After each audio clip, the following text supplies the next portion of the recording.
Hey there, it's Kristen. And before we dive into today's episode, I have a tiny favor to ask.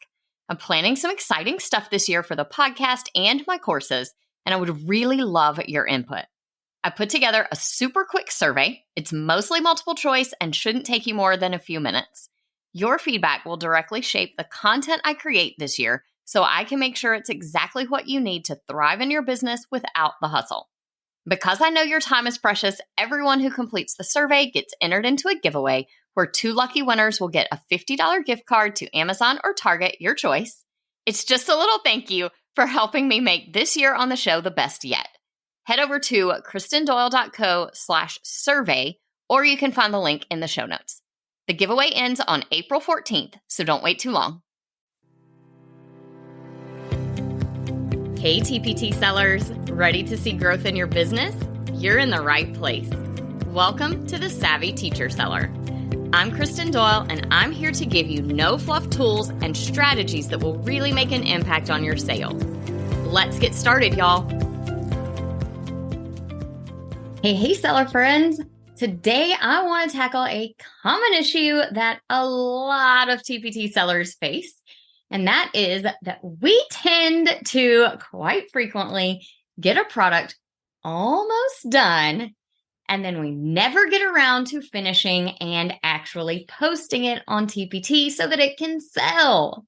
I probably have dozens of half-done resources in my own files on my computer, but most of those are older. These days, once a resource is done, I really try hard to go ahead and get it posted as soon as possible.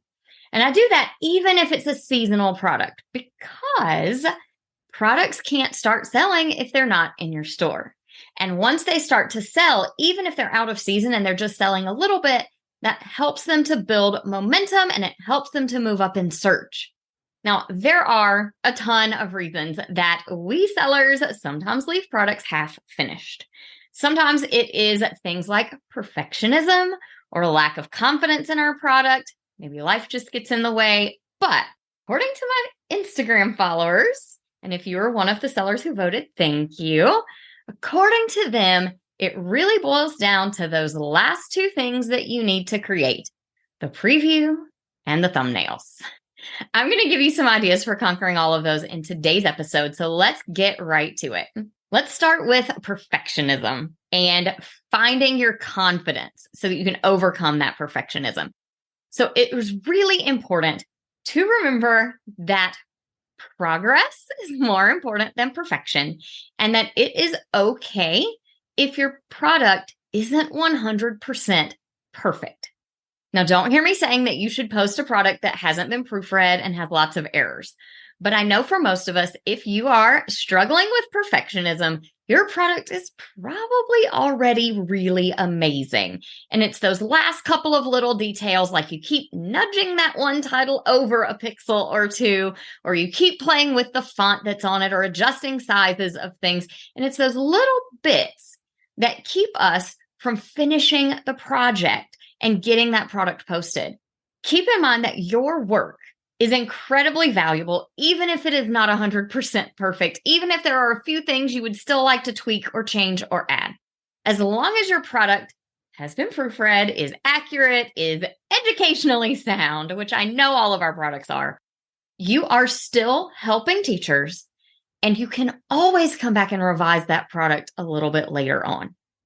Remember that done is better than perfect. That is an old saying, I know, that can seem kind of trite and overused, but I tell myself that all the time. Done is better than perfect, because perfect, in my life anyway, is probably never going to happen. So the best I can do is do a good job and get it done. Put yourself in a new teacher's shoes. Is your product in its current state going to help them do their job better? Is it going to save them lesson planning time at home on a Friday night? Is it educationally solid and it's going to provide a good experience for their students? If you can answer yes to those, then it is a great product and you should be proud to post it, even if there are still a few things you want to tweak over time. Now, I have been raving for the last couple of weeks about Mikey Seibert's conference session on Conquering Imposter Syndrome. If you haven't watched it and you have a virtual ticket, I would really encourage you to watch that session. I cannot tell you enough how much I got out of it and how much I think all sellers really need to hear the things that he taught us about battling imposter syndrome. He shared lots of strategies for quieting that voice inside that tells us we're not good enough. And my favorite that I'll share with you guys is to give them a name, which kind of takes them out of your head and makes them almost like a third person, and then tell them to shut up. I know that's not teacher language we normally use. We always tell our students not to say that, but sometimes it's important to say, shut up, Laura. This is a really great product, and teachers are going to be so happy to have it, and their students are going to love this activity.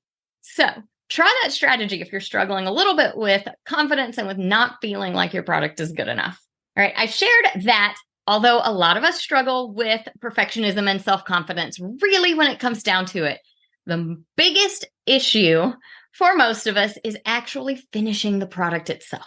So to kind of overcome that, I would encourage you to start with those least difficult or daunting tasks and do those first to build momentum. It's kind of a snowball effect. Once you get going on the easier things, then hopefully that will help you build momentum. Maybe for you, that means creating those answer keys, or maybe you really like covers and you want to knock those out before you deal with the preview. I don't know if anyone loves making previews because that was the one thing on my little Instagram survey that came up number one as the biggest thing that keeps people from posting. So if you love previews, good for you. A couple of tips for you to make this process a little easier. If you're working on creating your answer keys, teacher notes, all of those teacher pages that you put into your product, keep some templates on hand for those that you can reuse over and over. That'll save you a ton of time. And it also helps repeat buyers to use your resource easier because they'll know exactly what to expect and where to find things.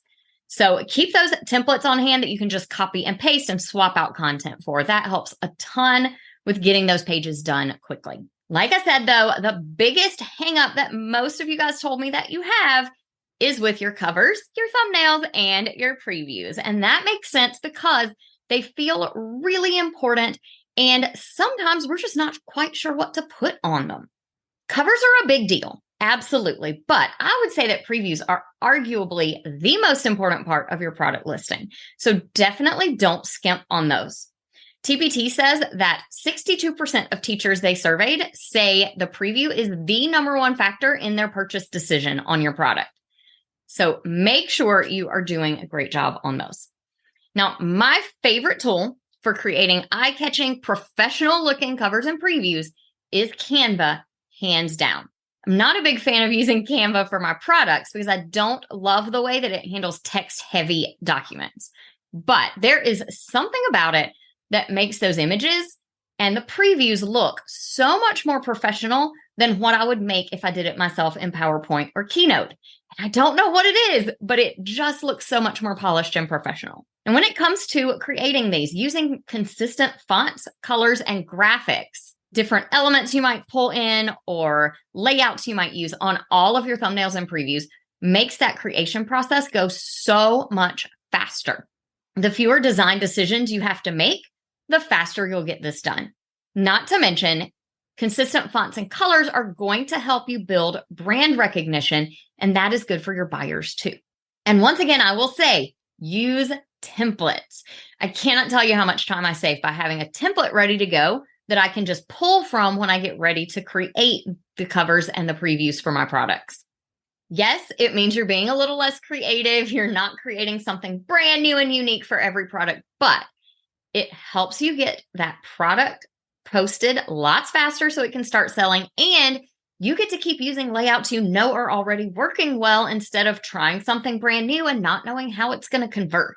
So what I like to do is open up a brand new Canva document in the right size for my preview or my thumbnails, and then open up some of the old ones that I've created and copy in the layouts that I really love. And I call this my master template. I have one for covers and thumbnails, and I have one for previews. And then when I get ready to make a new one for a new product, all I have to do is open up my blank file and open up my template file and just copy and paste the pages that I want. It's sort of a mix and match kind of system, but it saves me a ton of time because I've got layouts already done. I've got those elements I like to use already in.